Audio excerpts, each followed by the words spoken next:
저는 올해 3살 된 남매 쌍둥이의 엄마입니다. 지금은 온라인 쇼핑몰에서 의류와 가방을 판매하고 있죠. 저는 대학 가기 전까지 아버지 없이 어머니와 단 둘이 살았습니다. 아주 어릴 적에 아버지에 대한 것을 물었다가 어머니께 엄청나게 혼이 난 이후로 단 한 번도 이야기를 꺼낸 적이 없었어요. 어렴풋이 살아계시기는 하는가 보다 정도로만 생각했죠. 그런 아버지의 존재를 안 것은 대학 입학을 눈앞에 둘 때였어요. 아르바이트를 마치고 집에 왔는데 집 앞에 못 보던 차가 있더라고요. 차에 대해 관심이 전혀 없는 저마저도 비싼 차라는 것을 바로 알 수 있었죠. 집에 들어가니 처음 보는 아저씨와 어머니께서 마주보고 앉아 계셨죠. 그리고 그날 저는 아버지를 처음 만났답니다. 부모님의 러브스토리를 듣는다는 것은 참 미묘한 경험이었어요. 그리고 영화, 드라마에서나 봤을 법한 이야기의 주인공이 부모님일 때는 정말이지 표현할 길이 없더라고요. 돈 많은 집 아들과 사랑에 빠진 여자가 결국 이어지지 못하고 헤어지는 그런 이야기의 반전 엔딩이 바로 저더라고요. 여자가 남자에게 아이를 가진 것을 숨겼다가 우연한 계기로 밝혀지는 그런 스토리 말이에요. 아버지 말로는 전혀 몰랐다는데 진짜 그럴 수 있는지는 모르겠고 왜 이제 와서 알게 되었는지는 더더욱 이해가 되지 않았지만 그래도 저는 처음 만나는 아버지와 나름 평화롭게 인사를 나눌 수 있었답니다. 무슨 감정이라도 있어야 아버지를 원망하고 그리워하고 그랬겠죠. 하지만 제게 있어 아버지라는 존재는 진짜 생각조차 해본 적 없는 사람이라서 정말 아무렇지 않더라고요. 그렇게 처음 만난 이후 아버지께서는 종종 저를 만나고 싶어 하셨고, 저 역시도 불편하지는 않았기에 거기에 응했죠. 결혼을 하지 않으셨는지 그 자리에는 사촌 오빠라는 사람도 종종 동석했어요. 작은 아버지의 아들이라는데 저한테 이상하게 잘해주더라고요. 그렇게 저는 적당한 거리감을 두고 친가 식구들을 만나왔어요. 저한테는 그 거리감이 좋더라고요. 남편을 만난 곳은 아버지의 소개였어요.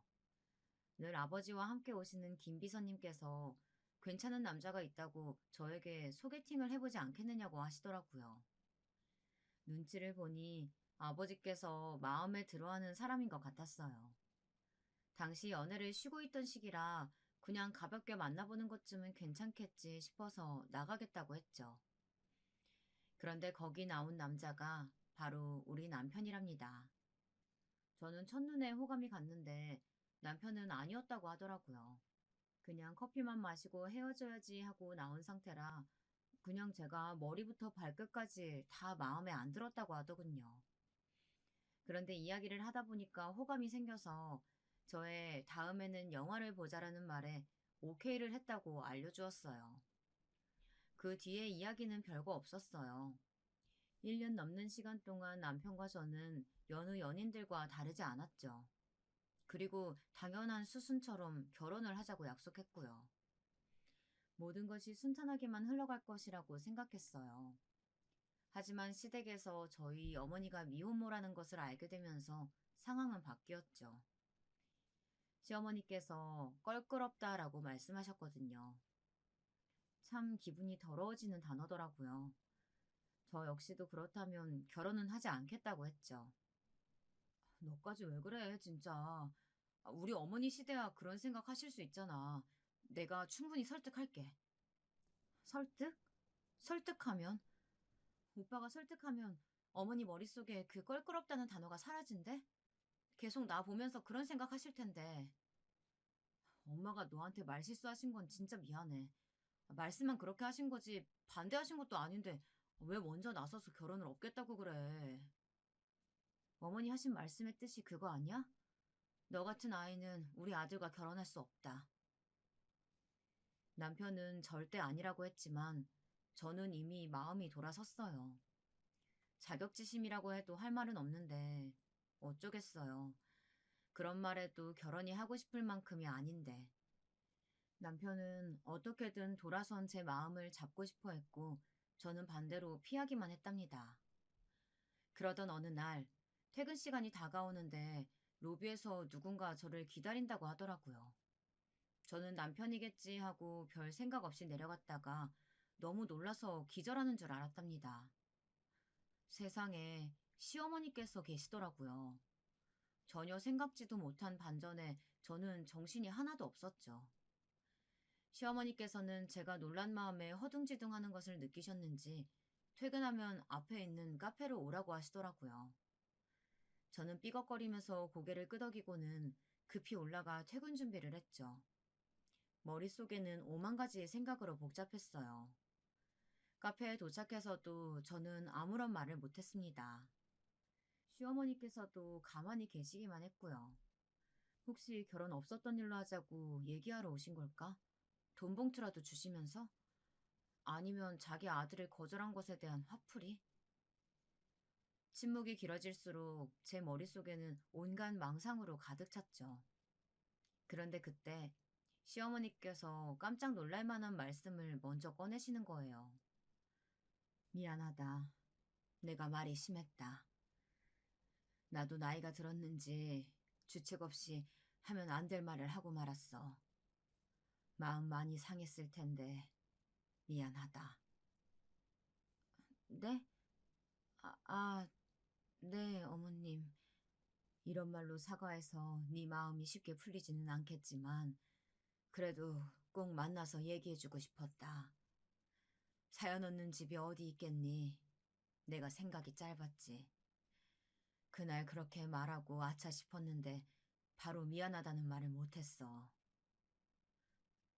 사과해 주셔서 감사합니다, 어머님. 저는 차마 괜찮다는 말은 못하겠더라고요. 그래서 진심으로 감사하다는 말을 했죠. 시어머니께서는 그 대답에 고개를 끄덕이시고는 먼저 간다고 하시고는 나가버리셨어요. 혼자 남은 저는 기분이 뒤숭숭했어요. 시어머니께서 사과하실 것이라고는 상상도 못했거든요. 다른 분들은 고작 그런 말에 마음이 흔들릴 수 있느냐고 하시겠지만 저는 진짜 그 말씀 한마디에 속상했던 기분이 풀리는 기분이었어요. 결국 남편과의 결혼을 그만두겠다고 다짐했던 마음이 돌아서고 말았죠. 그렇게 결혼한 저희는 큰일 없이 정말 무난하게 살았어요. 결혼 첫 해에 저는 바로 쌍둥이를 임신했고 몇 번의 위험했던 순간이 있던 터라 회사를 그만둬야 했죠. 쌍둥이가 태어나면서 육아 전쟁이 시작되었지만 가까이 계시는 시어머니께서 무척이나 많이 도와주셔서 잘 버틸 수 있었답니다. 돌이 지난 뒤로는 온라인 쇼핑몰을 운영하면서 다시 일을 시작했고요. 정말 평화로움 그 자체였어요. 하지만 어디까지나 저의 결혼 생활은 그랬다는 것이죠. 처음 문제가 생긴 것은 남편이 승진하면서 벌어졌어요. 들으시는 분들은 어떨지 모르겠지만 남편들이 집에 와서 회사에서 어떤 일이 있었는지 미주알 고주알 이야기하고 그러진 않으시잖아요. 두리뭉실하게 무슨 일을 하는지 알고는 있지만 자세하게 알기도 쉽지 않고요. 저 역시도 그랬어요. 남편이 마케팅 일을 한다는 것은 알았지만 구체적인 사실까지는 잘 몰랐죠. 그래서 남편이 승진을 했을 때도 그런가 보다 했고요. 그런데 친구랑 자연스럽게 이야기를 하다가 저는 깜짝 놀라고 말았어요. 남편이 이번에 차장 달았다고? 진급이 빠른 거 아니야? 능력자다. 벌써 차장이라니. 이제 너도 신경 쓸 일 많겠다. 너 승진턱은 냈어? 승진턱? 그런 것도 있어? 너 기억 안 나? 우리 팀에 있던 최 대리님, 과장으로 승진했다고 팀에 떡 돌렸잖아. 그리고 그 박 부장님? 그분도 아예 간식 도시락에 왔었지. 그때도 뭐하러 이런 거 돌리냐고 하더니만. 친구의 이야기에 의하면 남편이든 아내든 승진을 하면 집에서 내조의 의미로 떡이나 커피, 샌드위치 등을 회사로 보낸다는 것이었어요. 그렇게 하면 직장 생활이 편해질 수 있다고 말이죠. 친구는 더 늦기 전에 회사에 빨리 돌리라고 하더라고요. 그날 저녁 저는 남편에게 승진턱에 대한 이야기를 꺼냈어요. 제 질문에 남편은 당황스러운 얼굴을 하고는 제게 승진턱은 어떻게 알았냐고 물었죠. 남편이 보기에는 제가 그런 쪽에 관심이 없어 보여서 따로 이야기를 하지 않았다고 하면서 그냥 1층 커피점에서 커피나 사서 돌릴 생각이었다고 하더군요. 그렇게 해도 되겠어? 얘기 들어보니까 이것저것 엄청 챙기던데. 내가 떡이라도 해서 보낼까? 요즘 그런 도시락 전문으로 해주는 곳도 많더라. 떡집 한다는 내 친구 이런 주문 많이 받는 것 같더라고. 나야 해서 보내주면 좋지. 그런데 최근에 일 많다며. 바쁜데 괜찮겠어? 거기다 애들 일도 그렇고. 나도 한다고는 하는데 상대적으로 당신이 더 많은 시간을 애들과 보내잖아. 늘 미안해. 별말을. 내가 잘 몰라서 미리미리 챙겨주지도 못했네. 우리 남편 간만에 몸에 힘주게 확실하게 준비해서 보내줄게. 그리고 우리 아이들한테 최선을 다하고 있다는 사실 내가 제일 잘 알아. 그러니까 미안하다는 말 하지 마. 남편은 어차피 먹으면 다 똑같은 떡인데 뭘 예쁜 것까지 따지냐고 한바탕 웃었답니다. 저는 떡집을 하는 지인에게 부탁해서 귀여운 떡 도시락과 함께 몸에 좋다는 드링크까지 넣어서 오전에 회사로 보냈어요. 남편이 인증샷이라고 하면서 사진을 보내주는데 친구가 얼마나 힘을 줬는지 먹기 아깝다는 생각이 들 정도였어요. 거기다 도시락을 들고 있는 남편은 기분 좋아 죽겠다라고 쓰여 있을 정도로 환하게 웃고 있었죠. 이렇게 좋아하는데 미리 좀 알아보고 해줄 걸 살짝 후회가 되기도 했고요. 그렇게 하루를 기분 좋게 보내고 있는데 오후에 모르는 번호로 전화가 왔어요. 요즘 얼마나 보이스피싱이 성행합니까? 당연히 안 받았죠. 그랬더니 문자가 왔더라고요. 자기가 서부장 와이프라고 하면서요. 서부장? 서부장이 누구지? 제가 아는 사람 중에는 서부장이란 사람이 없었는데 하다가 불현듯 남편이 지나가는 말로 새로운 부장이 있다고 했던 것이 기억났죠. 저는 왜 부장 와이프라는 사람이 제게 전화를 걸었는지 도통 이해가 되지 않았어요. 거기다 제 번호는 어떻게 알게 된 것일까 싶기도 했고요. 다시 전화를 걸어봐야 하나 말아야 하나 고민하고 있는데 바로 다시 전화가 걸려왔죠. 여보세요? 문자 못 받았어요? 분명 서부장 와이프 되는 사람이라고 보냈는데. 받았습니다. 제 번호는 어떻게 하셨나요? 그런 것까진 알 거 없고 오늘 회사에 승진턱 돌렸다면서요? 맞아요? 네, 늦었지만 남편 승진 기념으로 떡이랑 음료 보냈는데 무슨 문제라도 있을까요? 제 말에 서부장 와이프는 바람 빠지는 웃음소리를 내더군요. 통화 너머로 상대방이 어이없다는 표정을 짓고 있다는 것을 느낄 정도였답니다. 저는 살짝 이 사람이 뭔가 싶었지만 차분히 대답을 기다렸어요. 한동안 말이 없던 서부장 와이프는 뭐가 잘못인지 모르냐고 제게 묻더군요. 당연히 저는 남편이 승진해서 떡을 돌렸다는 사실 어디에 문제가 있는 것인지 전혀 몰랐죠. 제가 대답이 없자 서부장 와이프는 제가 사회생활의 기본도 모른다고 화를 내기 시작하더라고요. 도대체 자기가 뭐라고 저한테 화를 내는지 통화를 하면 할수록 의문점만 늘어났죠. 진정하시고요. 제가 뭘 잘못했다고 이렇게 화를 내시는지 모르겠네요. 저는 그냥 단순히 떡이랑 음료를 돌렸는데 그게 회사에 방해가 될 정도였나요? 아니면 제가 준비한 것이 상황이라도 했나요? 그것도 아니라면 왜 이렇게 초면에 언성을 높이시는지 모르겠는데요. 진짜 도대체 어디서부터 가르쳐야 되는 건지. 얼마 전에 우리 집에서 승진턱 돌렸다는 사실 못 들었어요? 부장이 승진턱을 돌렸으면 거기에 맞춰서 돌려야 될 거 아니야. 부장님 승진턱이 있었다는 얘기는 들어본 적이 없는데요. 그리고 설사 제가 알았다고 해도 뭘 맞춰서 돌려야 한다고 하시는지 모르겠네요. 이렇게 말했는데도 무슨 말인지 모르겠다는 거야? 이봐요. 그런 것을 돌리고 싶으면 사전에 좀 알아보고 눈치껏 부장이 돌렸던 것보다 단계를 낮춰서 돌려야지. 우리 남편 입장을 곤란하게 만들 작정이야? 저는 어처구니가 없어서 대답할 생각도 못했어요. 아니, 지금 자기보다 더 잘해서 보냈다고 전화를 했단 말인데 그게 말이 되는 소린가요? 유치원생도 아니고 도대체 이게 무슨 일이냐고요.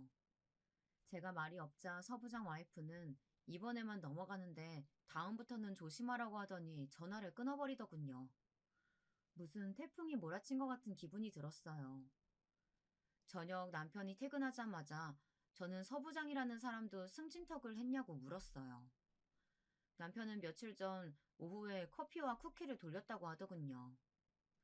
저는 어떻게 생긴 것이냐고 물었지만 남편의 별것 아니라는 식으로 이야기를 하더라고요.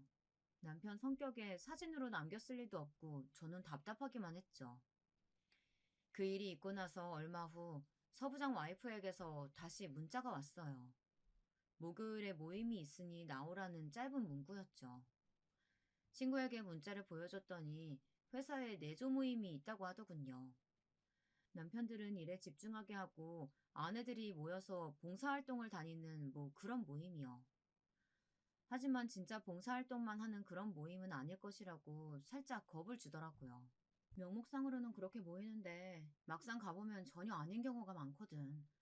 우리 남편 회사도 그런 모임 있는데, 아우, 말도 마. 모임 대표가 얼마나 개진상인데, 진짜 모임 연락 올 때마다 심장이 다 벌렁거린다니까? 진상? 무슨 진상인데? 내가 전화 받은 사람만 하겠어? 저는 친구에게 며칠 전의 일을 이야기했죠. 제 이야기를 다 들은 친구는 한참을 웃기만 하더니 오히려 그 정도면 귀여운 축에 든다고 하는 거예요. 앞으로는 더 험한 꼴을 보게 될 거라고요. 이번에도 황당한데 이것보다 더한 일이 있을 수도 있다는데 어안이 벙벙했죠. 그렇게 나름의 문화 충격을 받은 저는 목요일 약속된 장소로 갔습니다. 가게를 통째로 빌린 것인지 손님들이 없더라고요. 10분 일찍 도착했는데도 이미 꽤 여럿이 있었어요. 처음 참석한 자리다 보니 자리를 어떻게 해야 하는지, 모인 사람들에게 인사는 어떻게 건네야 하는 건지 난감했죠. 그때였어요. 익숙한 목소리의 여자가 들어오더니 대뜸 제게 아는 척을 하더라고요. 이번에 차장 진급한, 맞죠? 이름이 어떻게 되죠? 네, 우하연이라고 합니다. 연락 주셨던 분이시죠? 처음 뵙겠습니다. 하연 씨라고 불러도 되죠? 내가 그날은 좀 흥분해서 말이 좀 짧게 나갔네요. 이해해요. 우리가 전화로 좀 문제가 있긴 했지만 뭐 다 지난 일이고 하연 씨가 조심만 하면 그런 일이 또 생길 일은 없으니까. 앞으로 잘 지내봐요. 그나저나 처음이라 낯설겠네. 따라와요. 소개해 줄 테니까. 네, 감사합니다. 저는 얼떨결에 거기 모인 사람들을 하나씩 찾아가 인사를 나눴어요. 이렇게까지 사람들이 모일 것이라고는 생각을 못해서 조금은 당황스러웠죠. 분위기를 보아하니 실질적으로 이 모임을 이끌어가는 사람은 서부장 와이프였지만 진짜 윗사람은 따로 있었죠. 강전무님의 와이프라고 하는데 첫눈에도 손에 물 한 번 묻혀본 적 없는 그런 사람이구나 싶더라고요. 서부장 와이프가 저를 소개하자 강전부 와이프는 아래 위로 훑어보더니 알 수 없는 묘한 웃음을 지었어요. 이야긴 들었어요. 눈치가 없다고. 뭐 그래도 남편 생각하면 앞으로 눈치 챙기는 방법은 좀 배워두는 쪽이 좋겠네요. 자기가 잘 좀 가르쳐줘. 괜히 잡음나지 않도록 조심하고. 내 말 의미 알지? 당연하죠. 아직 몰라서 그랬는데 어쩌겠어요. 제가 잘 가르쳐야지. 저를 두고 하는 말인 것은 분명한데 저에게는 말 한마디 걸지 않고 자기들끼리 쑥덕거리는 모습이 보기 편하지는 않았어요. 그렇다고 끼어들어서 한마디 하는 것도 애매해서 가만히 있었죠. 인사가 그렇게 마무리되고 식사가 시작되었어요. 봉사활동을 다닌다고 하는 말이 거짓말은 아닌 듯 일정 이야기가 오고 가기는 하더라고요. 20명 남짓 사람들이 모여 있었지만 실질적으로는 상석에 앉은 3, 4명의 사람들만 이야기를 했어요. 그럼 사전에 이야기한 대로 다음 주 수요일에 모이는 걸로 합시다. 다들 의상 신경 쓰는 거 잊지 마시고요. 사모님, 이번에도 기자가 나오나 봐요? 사모님 덕분에 기업 이미지가 좋아지고 얼마나 좋아요. 그러니까요. 저희까지 좋은 기회 얻어서 봉사활동도 하고요. 제일 상석에 앉은 사람들끼리 하하호호 웃어가며 얼굴에 금칠하기 바쁜 모습을 보고 있으려니 도통 음식이 넘어가질 않았어요. 빨리 이곳을 벗어났으면 좋겠다는 생각, 딱 그것뿐이었죠. 서부장 와이프가 다들 시간 비워두라고 이야기를 하며 자리가 파하는 분위기였어요. 저 역시 어설프게 인사를 나누고 집에 왔죠.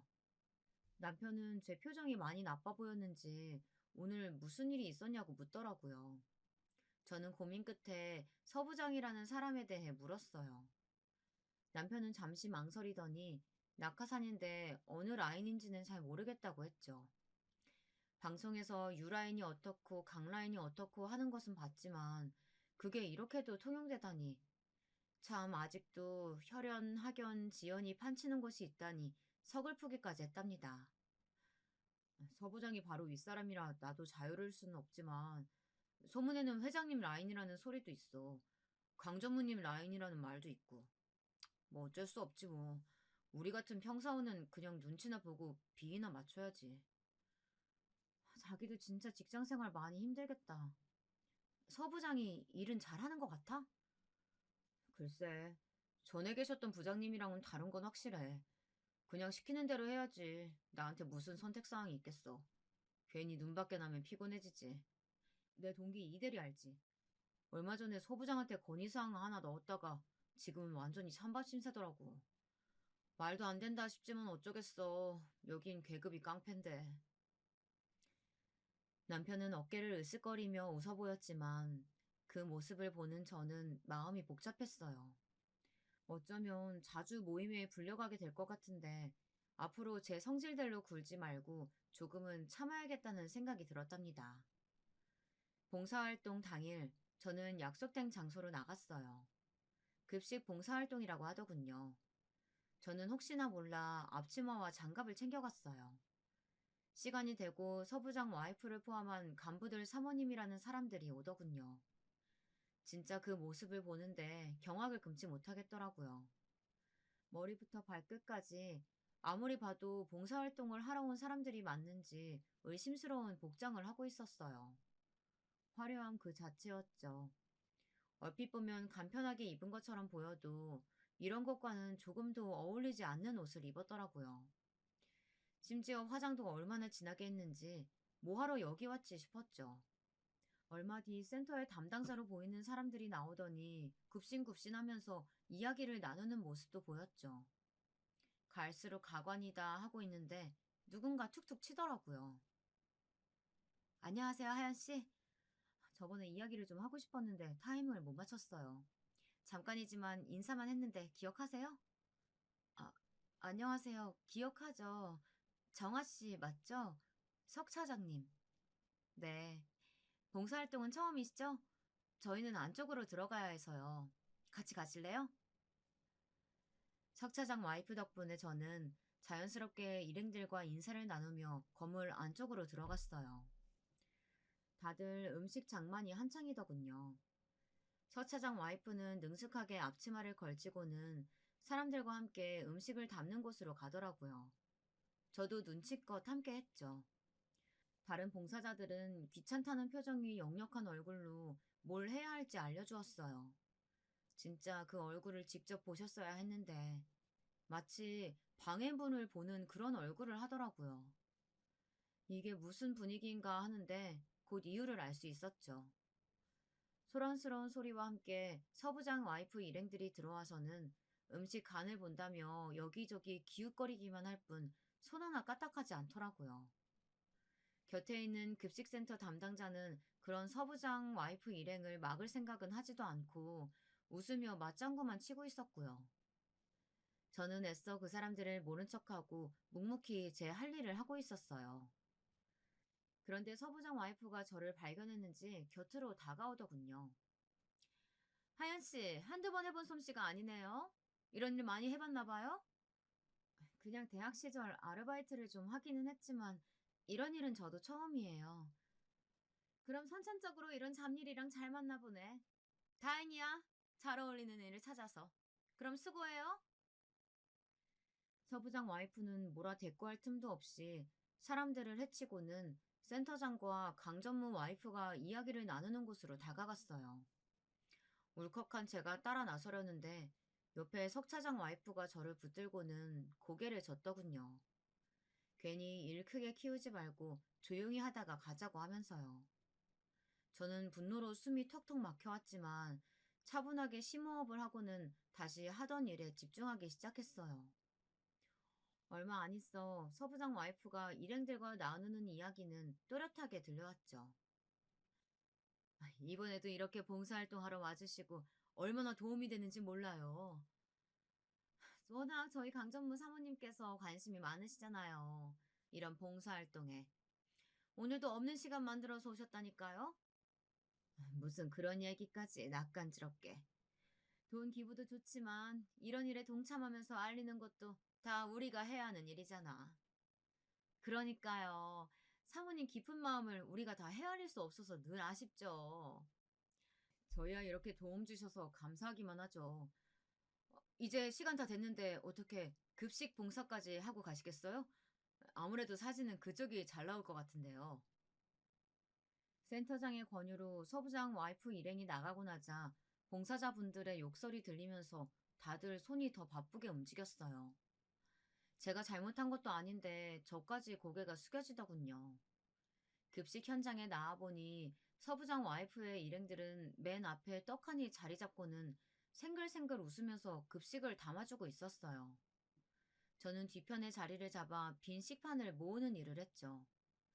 사진기자가 몇 컷 촬영을 하고는 가버리자 서부장 와이프 일행도 안으로 들어가 버렸죠.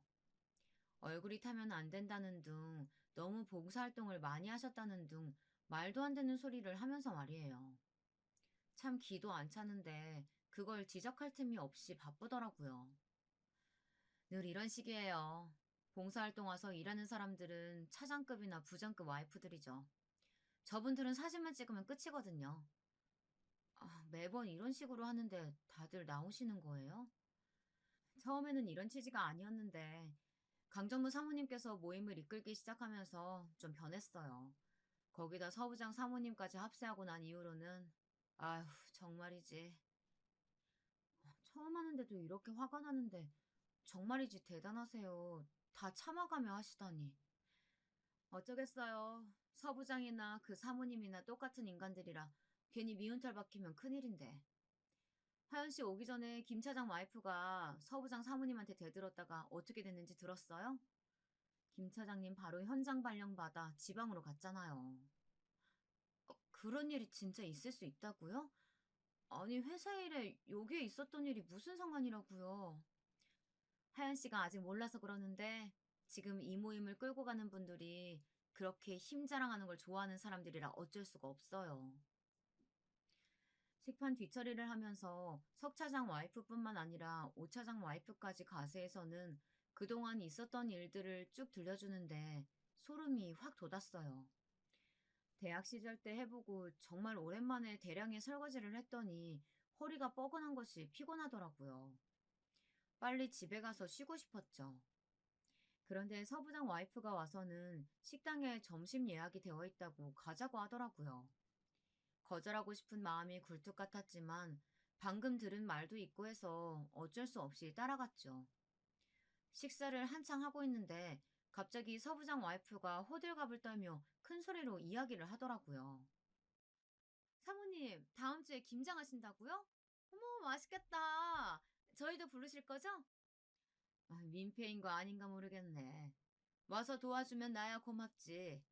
우리 그이가 워낙 김치를 좋아해서 여러 종류를 넉넉하게 할 건데, 와서 좀 도와주고 가져가면 되겠네. 그럼요, 당연히 가야죠. 강정무님 때 김치 맛볼 수 있는 기회가 어디 흔한가요? 서부장 와이프의 말에 다들 떨떠름한 표정을 애써 숨기면서 알겠다고 대답을 했죠. 이 와중에 저는 조심스럽게 손을 들어 갈 수 없다고 말했어요. 삽시간에 분위기가 얼어붙었죠. 가고 싶은 마음이 전혀 없기도 했지만 그날은 상품 때문에 거래처도 돌아야 하고 무엇보다도 점심에 아버지와 약속이 있었거든요. 하연 씨, 잠깐 나 좀 따로 볼까? 사모님, 제가 얘기할게요. 걱정 마시고 들어가세요. 그럼 알아서 잘 처리해요. 부장 승진한 지 얼마 안 됐다곤 하지만 서부장도 부장 타이틀 길게 달고 갈 건 아니잖아. 안 그래? 그럼 아랫사람 관리 정도는 제대로 해야지. 서부장 와이프는 몇 번이나 고개를 조아리며 인사를 하더니 제게 다가와 거칠게 팔을 잡았어요. 순간 너무 아파서 저도 모르게 아 소리가 나왔죠.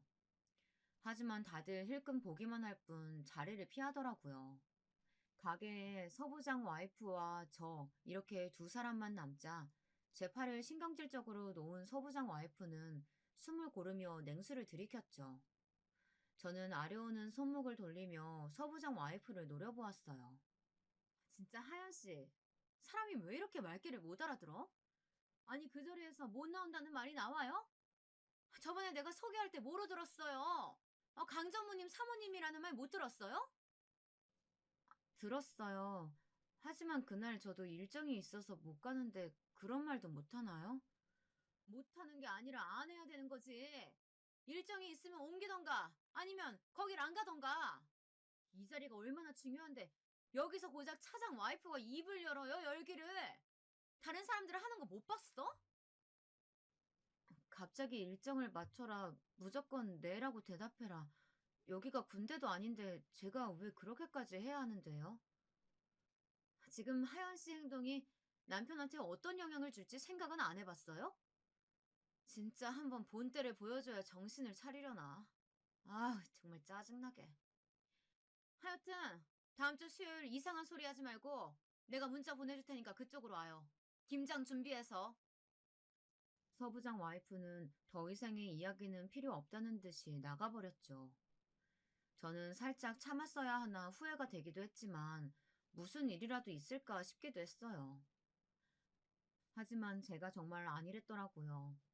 남편이 퇴근 시간이 되어도 들어오지 않기에 연락을 했지만 도통 받지를 않았죠. 아무리 바빠도 퇴근인지 아니면 야근인지 꼭 연락을 주는 사람인데 이게 무슨 일인가 싶었어요. 10시가 넘어가자 저도 점점 초조해졌죠. 밤 11시가 되어서야 남편과 연락이 닿을 수 있었어요. 지방이라고 하더라고요. 급하게 확인할 문제가 생겨서 지방으로 바로 가야 했었다고 미안하다고 했죠. 저는 심장이 벌렁거렸어요. 서부장 와이프가 한 말이 자꾸 귓가를 울렸죠. 저는 서부장 지시냐고 조심스럽게 물었어요. 남편은 대수롭지 않다는 듯 당연한 이야기 아니냐고 하더니 오늘 봉사활동은 잘 다녀왔냐고 물어왔죠. 저는 입술에 피가 날 정도로 꽉 깨물었어요. 진짜 이렇게 나오다니 다들 제정신이 아니구나 싶었죠. 제 목소리가 이상했는지 남편이 무슨 일이 있는 건 아닌지 물었지만 저는 튀어나오려는 욕을 삼키며 별일 아니라고 대답하고는 전화를 끊었습니다. 다음날 당연하다는 듯이 서부장 와이프에게 참석 여부를 묻는 문자가 오더군요. 저는 벌벌 떨리는 손으로 알겠다고 보냈죠. 남편은 다음 주 토요일 저녁이 되어서야 귀가를 했고요. 김장하는 날, 저는 서부장 와이프를 보고도 욕하지 않겠다고 굳게 다짐하고 강전무님 집으로 향했어요. 다들 김장 준비를 단단히 하고 왔더라고요. 석 차장 와이프가 곁으로 다가오더니 괜찮았냐고 물었어요. 솔직히 그날 모른 척하고 그냥 갔던 것을 생각하면 상대도 하고 싶지 않았지만 한편으로는 무슨 힘이 있어서 제 편을 들었겠나 싶어서 저는 고개를 끄덕이며 별일 아니었다고 했죠. 김장이야 이골이 난 상태라 저는 빠르게 마무리하고 자리를 벗어날 생각이었어요. 사람이 여럿이니 후다닥 해결은 되더군요. 당연히 강전무 와이프는 우아하게 앉아서 커피만 홀짝이고 있었고 무슨 바람이 불었는지 서부장 와이프는 앞치마에 장갑까지 끼고는 여기저기 돌아다니면서 김장을 진두지휘하고 있었죠. 그래봤자 입으로 하는 김장이라 별 도움은 되지 않았지만 말이죠. 하연 씨, 이런 일 많이 해봤잖아. 손이 왜 그렇게 느려요? 어디 봐요. 세상에 이렇게 덕지덕지 바르면 어쩌라는 거야? 펴서 바르고 있어요. 적당히 속을 채워주고 나서 제발 누가 좀 알려주면 알겠습니다 하고 좀 넘어가요. 가르쳐 주는데 무슨 말이 그렇게 많은지. 다른 사람들 봐요. 누가 그렇게 나오나. 하여튼 눈치는. 서부장 와이프는 혀를 차며 제게 다른 사람들 하는 것 좀 보고 배우라고 잔소리를 하고는 다른 곳으로 옮겨갔죠. 저는 자꾸만 신경을 긁는 서부장 와이프 때문이라도 빨리 자리에서 벗어나고 싶은 생각뿐이었어요. 석 차장 와이프가 곁으로 와서는 오늘따라 왜 이렇게 사람을 괴롭히냐고 한마디 할 정도로 서부장 와이프는 저를 귀찮게 만들었답니다. 하지만 저한테 그렇게 하다가도 강전무 와이프만 보면 놀랄 정도로 사람이 돌변하는데 정말 어처구니가 없었죠. 사모님, 맛 좀 보시겠어요? 이번에 배추가 참 실하고 좋더라고요. 어련히 알아서 잘했을까? 손맛 하나는 알아주잖아. 자기처럼 야무지게 하는 사람이 없더라고. 맛있다. 수육이랑 먹으면 딱이겠네. 안 그래도 다 준비했답니다. 곧 마무리 될 것 같으니까 점심 준비하면 되겠어요. 강정무 와이프의 만족스러운 얼굴에 서부장 와이프도 얼굴이 활짝 폈더군요. 주방으로 들어가는 모습에 저도 조용히 따라 들어갔어요. 서부장 와이프는 제 얼굴을 보자마자 정색을 하더니 할 말이 있냐고 묻더군요. 저는 침착하게 호흡을 하고는 김장만 끝내면 먼저 가보겠다고 말했어요. 서부장 와이프는 아직도 정신을 못 차렸냐는 얼굴로 저를 보더니 장갑을 소리나게 벗어던지고는 팔짱을 끼고 저를 바라보았죠. 진짜 내가 불쌍해서 하는 말인데 하연 씨 이렇게 해서 남편한테 아무 도움 안 된다는 사실 아직도 몰라? 내가 가볍게 알려준 것 같은데? 오늘 김장하러 오자고 하셔서 왔고 다 했으니까 가보겠다고 말씀드리는데 도대체 제가 뭘 더 하라는 말씀이세요? 끝까지 자리 지키고 있어야 한다는 소리신가요? 그럼 먼저 살짝 나가면 강정우 사모님이 뭐라고 생각하시겠어?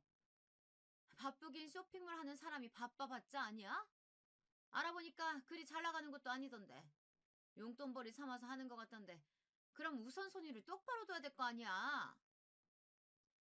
제 일이 전무님 댁 김장보다 못하다는 생각이 들지는 않는데요. 그리고 자꾸 남편 가지고 겁을 주시는데 저도 참고 있지는 않아요. 자꾸 이러시면. 해볼 테면 해봐요. 하연 씨가 뭘 할 수 있는지는 모르겠지만. 뭐가 중요한지 구분도 못하고 천방지축으로 날뛰다가 피눈물을 흘려봐야 후회하지. 그래도 우리 그의 아랫사람이라고 내가 신경 좀 써주려고 했더니 굴러 들어온 복 싫다고 차버리는 사람한테 내가 무슨 말을 더 하겠어? 가요. 사모님 눈에 띄지 말고. 괜히 하연 씨 같은 사람 때문에 기분 상하시면 안 되니까. 서부장 와이프는 화가 잔뜩 난 얼굴로 제게 축객령을 내렸어요. 저는 이를 악물고 그 집을 나왔죠. 저는 사람이 없는 곳으로 가서 마음껏 소리 지르고 싶은 충동이 들었지만 거래처 일이 남아 바쁘게 움직였어요. 당연히 아버지와의 약속은 없던 일이 되었고요. 그날 저녁 사촌 오빠에게서 무슨 일이 있어 약속을 취소했냐고 묻는 전화가 왔지만 저는 아무 말도 하지 못했어요. 그 뒤로도 몇 번의 모임은 더 있었고 그때마다 저는 울며 겨자 먹기로 참석은 했지만 서부장 와이프와의 신경전을 벌이느라 온 에너지를 다 소모하는 기분이 들었답니다. 하지만 정말 큰일은 따로 있었어요. 회사 창립 기념일이라고 하면서 부부 동반 모임이 있다고 하더라고요. 서부장 와이프는 그날 제가 입어야 하는 드레스 코드를 정해주면서 튈 생각은 절대 하지 말라고 신신당부를 하더군요. 그런 자리를 가고 싶다는 생각이 든 것은 아니었어요. 만약 남편이 꼭 참석해야 한다고 하지 않았더라면 서부장 와이프 이야기는 깔끔하게 무시했겠죠. 하지만 남편에게 중요한 자리라는데 어쩌겠어요.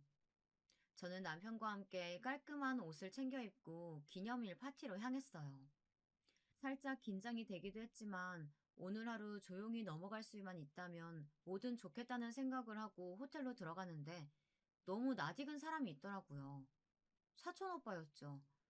저는 왜 저 사람이 여기에 있나 싶어 그 자리에서 멈춰 설 수밖에 없었어요.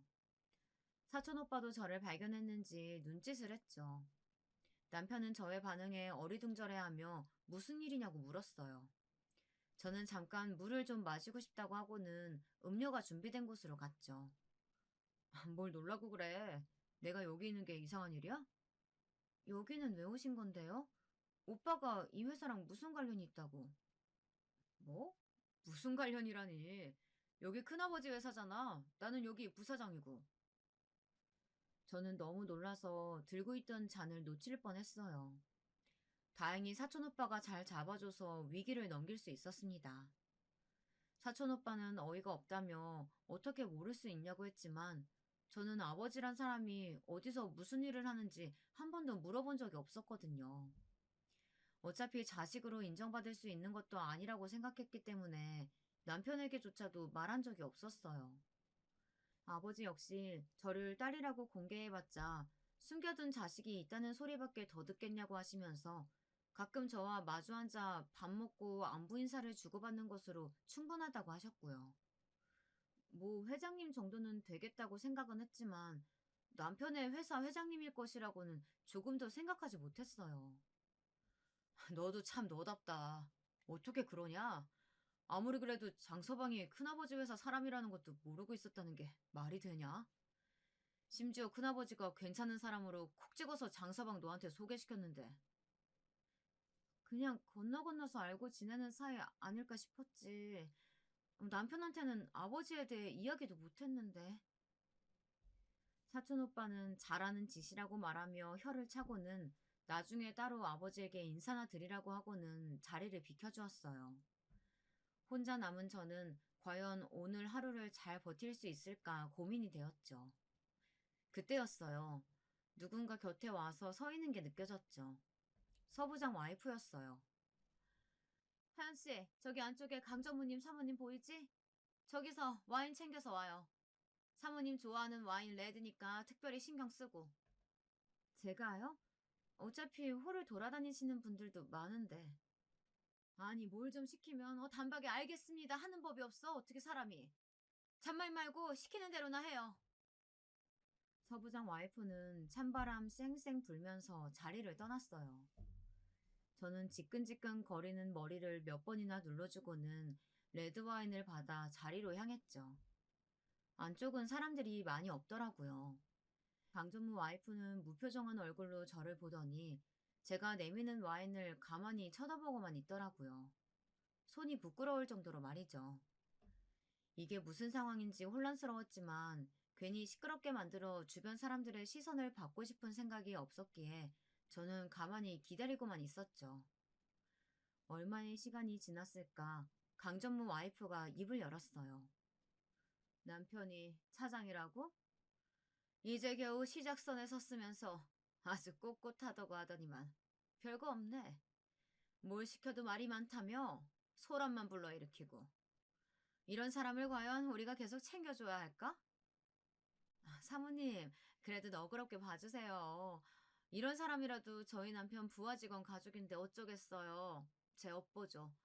제 얼굴 봐서라도 좀 넘어가 주세요, 사모님.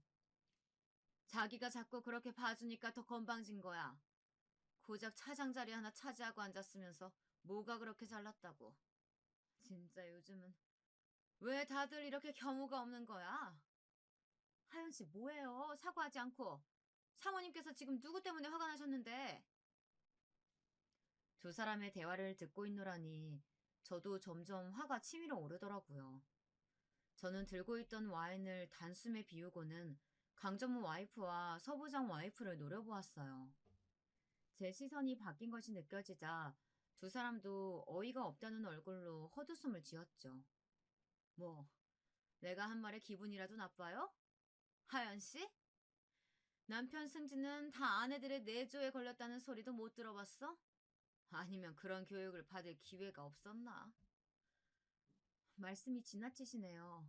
제가 아부나 좀 떨었다고 남편이 승진한다면 그게 어디 정상적인 회사겠어요? 제대로 된 기업이면 적어도 능력에 맞게 대우를 해줘야 더 성장할 수 있는 곳이라고 생각하는데요. 와이프 말 몇 마디에 인사가 결정된다면 그게 더 문제 있죠. 지금 미쳤어? 여기가 어디라고 함부로 말을 내뱉고 있어? 미친 건 그쪽이겠죠. 툭하면 자기 말 몇 마디로 저희 남편 사회생활 엉망으로 만들겠다고 하시는데 그런 말 하는 자신이 부끄럽지도 않으세요? 야, 이년아! 너는 눈치도 없냐? 처세 제대로 안 해? 남편 승진하는 거 싫어? 어디서 이따위 행동이야? 결국 제 말에 화를 못 이긴 서부장 와이프가 빽 하고 소리를 질렀어요. 근처에 있던 사람들이 웅성거리면서 모여드는 것이 느껴졌지만 저 역시 이미 눈이 돌아버린 상태라 그냥 넘어갈 수는 없었죠. 저는 당장이라도 달려들 기세였지만 부드럽게 제 손을 감싸는 느낌에 정신이 번쩍 들었어요. 남편이었죠. 여보, 그만하자. 대화가 통하는 사람들이 아니야. 당신도 이런 대접 받을 사람 아니고. 그쪽이 장 차장인가 보네. 나 알죠? 서부장 와이프 되는 사람이에요. 도대체 집에서 와이프 단속을 어떻게 했길래 이런 상황을 만들어요? 만들길. 여기가 감히 어디라고. 이 사람 사모님께 그런 소리 들을 만큼 실수했다고 생각하지 않습니다. 그리고 직장 일은 온전히 제가 해결하는 것이지 이 사람이 어떻게 하느냐에 달린 문제가 아니라고 생각합니다. 일찍 차장 달았다고 앞으로 승승장구할 수 있을 거란 보장은 없을 텐데요. 와이프가 잘 모르면 장 차장이라도 정신을 차려야죠. 알만한 사람이라고 생각했는데 아닌가 보네요. 우리 그이가 사람을 잘못 봤나 봐요. 끼리끼리 논다는 말이 괜히 어디서 나왔겠어요, 사모님. 다 그 밥에 그 나물이죠. 정말이죠. 어쩌다 저런 사람을 부하 직원으로 둬서는 이번 기회에 좀 치워버려야겠어요. 저는 남편을 몰아붙이는 두 사람 때문에 겨우 가라앉힌 분노가 다시금 치솟는 기분을 느꼈어요. 사람들이 점점 더 많이 주변에 모이는 것이 느껴졌죠. 하지만 저는 더 이상 참지 못하고는 버럭 소리를 질렀어요. 평생 제 입에서 그런 말이 나올 것이라고는 생각조차 해본 적 없는 말이죠. 이봐요. 말 다 했어? 내가 더 이상 남편으로 겁주지 말라고 했을 텐데. 가만히 안 있겠다고. 가만히 안 있으면 어떻게 할 건데? 무식하게 뭐 머리채라도 잡아보려고? 해봐. 할 수 있는 게 있으면 해보라고. 생각이라고는 없는 주제에. 야, 이년아. 너 말 다 했어? 내가 뭘 할지 보여줄까? 이 회사 회장이 우리 아버지거든? 저의 폭탄 선언에 주변이 삽시간에 조용해졌어요. 다들 회장님께 딸이 있었느냐며 놀라는 말들이 대부분이었죠. 순간 저는 실수했다는 생각에 두 눈을 질끈 감았어요. 남편도 당황한 얼굴로 저를 보는 것이 느껴졌죠. 이미 엎어진 물이나 다름없었어요. 서부장 와이프는 사색이 돼서 강전무 와이프를 바라보았어요. 하지만 강전무 와이프는 여유로운 얼굴로 피식 웃음을 지으며 사장님께는 자식이 없다는 말을 했어요. 서부장 와이프는 다시 기세등등한 목소리로 별 거짓말을 다 한다며 저를 비웃었죠. 하지만 그 웃음도 길게 갈 수 없었어요. 생각지도 못한 사람의 등장 때문이었죠. 거짓말이라뇨? 우리 동생이 그런 거짓말을 할 리가 없지 않습니까? 그쵸, 강정우님? 그게 여자들끼리 말다툼이 좀 있었나 봅니다. 별일 아닐 겁니다. 하연아, 진짜 별일 아니야? 사촌 오빠는 평소와 전혀 다른 얼굴로 저를 바라보며 묻고 있었어요. 남편은 거의 정신줄을 놓을 지경이었죠. 저는 잠시 망설이다가 이왕 저지른 일 눈을 딱 감고 모든 것을 고백하기로 결심했어요. 저는 봉사활동을 빙자한 사모임에 관한 이야기부터 시작해서 그동안 서부장 와이프와 강전무 와이프가 저지른 행패에 대해서 하나도 빼놓지 않고 이야기했어요. 나중에 생각해보니 그런 이야기를 할 자리는 아니지 않았나 싶었지만 당시에는 눈에 보이는 것도 없었고 그냥 다 터트리고 싶다는 생각이 전부였죠. 제 이야기가 길어질수록 사촌 오빠의 얼굴은 점점 더 굳어갔고 곁에 있던 다른 임원들 얼굴도 좋지는 않았죠. 사촌 오빠는 뒤처리를 확실히 하겠다고 하고는 제게 남편과 자리를 뜨는 것이 좋겠다고 말했어요. 물론 나가는 길에 꼭 아버지께 인사를 드리라는 말과 함께 말이에요. 집으로 돌아오는 길에 저는 남편에게 저의 가정사 모두를 이야기했어요. 제 이야기가 끝나도록 남편은 아무런 말이 없었죠. 그리고는 충분히 제 상황을 이해했다고 말하며 저를 꼭 안아주었어요. 그날 제가 터트린 폭탄은 생각보다 큰일로 번졌어요. 갑자기 혜성처럼 등장한 딸의 존재도 문제였지만 회사 내부에서 와이프들이 라인을 만들어 자기들끼리 모임을 가지고 그 일이 인사 과정에 영향을 준다는 사실이 더 큰 문제였죠. 아버지는 보고를 받자마자 불같이 화를 내셨고, 감사팀을 동원해서 인사부를 뒤집어 엎었다고 하셨어요. 특히 남편이 있는 팀을 시작으로 불합리한 인사이동과 업무 지시가 없었는지 대대적으로 조사에 들어갔다고 했죠. 남편은 연일 감사팀에 불려가고 있다고 하면서 한숨을 쉬었지만 싫은 기색은 아니었어요. 그리고 그 기간 동안 재밌는 일이 있었답니다. 저희 집 문턱이 닳도록 강전무 와이프와 서부장 와이프가 찾아왔죠. 딱 한 번만 제 이야기 들어주세요. 아니, 제가 이렇게 무릎 꿇고 빌 테니까 사과 좀 받아주세요. 제가 사람 보는 눈이 없었어요. 딱 한 번만 용서해 주세요. 두 사람은 매일같이 미안하다는 말을 했지만 당연히 저는 한 번도 만나주지 않았습니다. 제가 그 사람들을 무슨 이유로 만나겠어요. 자기들이 저지른 행동에 책임은 자기들이 져야 하는 거 아니겠어요? 그런데 그것도 일주일을 못 채우더라고요. 제가 상대해주지 않자 다른 방법을 찾았더라고요. 이제는 매일같이 집으로 택배가 왔어요. 명품 가방부터 시작해서 아이들 장난감까지 아주 난리도 아니었죠. 저는 하나도 손대지 않고 그대로 반송했어요. 그렇게 한 달의 시간이 흘렀는지 남편이 하루는 감사팀 결과가 나왔다고 말해 주었습니다. 저는 다른 사람들은 궁금하지 않았어요. 서부장과 강전무가 어떻게 되었는지가 관심사였죠. 서부장은 좌천되었고 강전무는 다른 하청 계열사로 자리를 옮겼다고 해요. 전무까지 올라왔는데 이제 끝이나 다름없는 거죠. 속이 참 시원하더라고요. 승진에 그렇게 목숨 걸더니 잘 됐다 싶었답니다. 모든 일이 끝나고 저희는 일상을 다시 되찾았어요. 남편도 저도 각자의 일을 마음 편하게 하고 있었죠. 그놈의 봉사활동 조직은 소리 소문 없이 사라졌고요. 저희 존재에 대해서 크게 번진 것이 없는 것으로 봐서는 잘 정리가 되지 않았나 싶어요. 다행스럽게도 말이죠. 앞으로도 지금의 평화를 지킬 수 있길 간절히 바랄 뿐이랍니다.